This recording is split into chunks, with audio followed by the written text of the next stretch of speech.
And Dr. Greg Hampikian, DNA expert, Boise State professor, and of course, the gentleman known for heading the Idaho Innocence Project. Greg, you've been on this case for 6 years. Right. What does today feel like? Great. I bet. Well, especially reading the bits that I got translated that said there was no DNA, no biological trace in the room where poor Meredith Kircher was murdered or on her body. And remember, there was plenty of DNA there, right? So right. Many samples, dozens of samples we reviewed. We reviewed the taking of samples from her body, and even inside her body, it was all consistent with one man, Rudy Gaudet, and frankly, they should have dropped the case against Amanda and Rafael Solicito as soon as they got those DNA results. It was somebody who they're familiar with. They had a fingerprint for this guy in their database. Why didn't they just let them go? And I think that's what this report is saying, that they should have been let go very, very early. Great news for Amanda Knox and her family, yes. Obviously, who have been waiting on this since March. For people who don't remember, why were you, a Boise State professor, brought in on this case that has been so high profile? What was your connection? Right, well, originally I was in London. I was actually in England for my son's wedding and got called on a case in London and had to do research on these cases where there's very small amounts of DNA, what we call low template. And so working on that case in London, I looked at cases other places in Europe, and somebody at the lab in London said, you need to look at Amanda Knox's case. And so I looked at it, and I asked for the data, looked at it, and put a report together.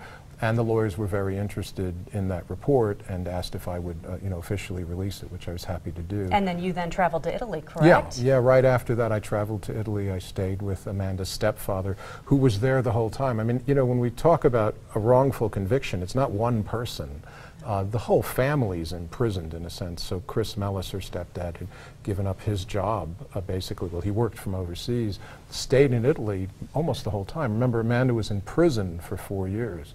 He was cooking for her, I would see him bring food in.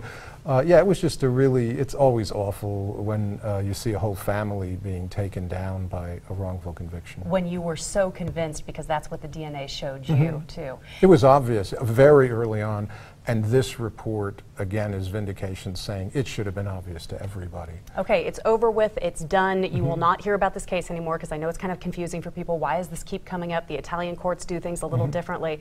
Have you spoken with the Knox family or Amanda at all? Texting. Really? How did it all come about? What did it say? Share a text. God, what can I share? I don't want to share anything private. Just the joy that it's finally over, and that, I was just saying, you guys can move on, and I can't wait to see you outside the context of this case, that the case is over.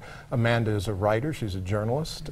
She is. Yeah, in Washington State, writing really well, and she's going to be married, and so there's lots of good news, and I like to see people just move on once they get out of these terrible situations. Really quickly, they're wrapping us up, but one last question. How did this case put Boise State and yourself and the work with the Idaho Innocence Project on the map? It put us on the map accidentally, I think, and there were pros and cons. There were thousands of people supporting and thousands of people against Amanda, and they caused us both some great publicity and a little bit of difficulty too, just dealing with all of that. But we're very happy with this result. We've gotten new funding from the Department of Justice, so we're taking new cases. I hired a great lawyer, Greg Silvey, to start reviewing cases. So we're back in business. Can't wait to see what else you do, Greg. Appreciate you being here tonight. Thank you very much.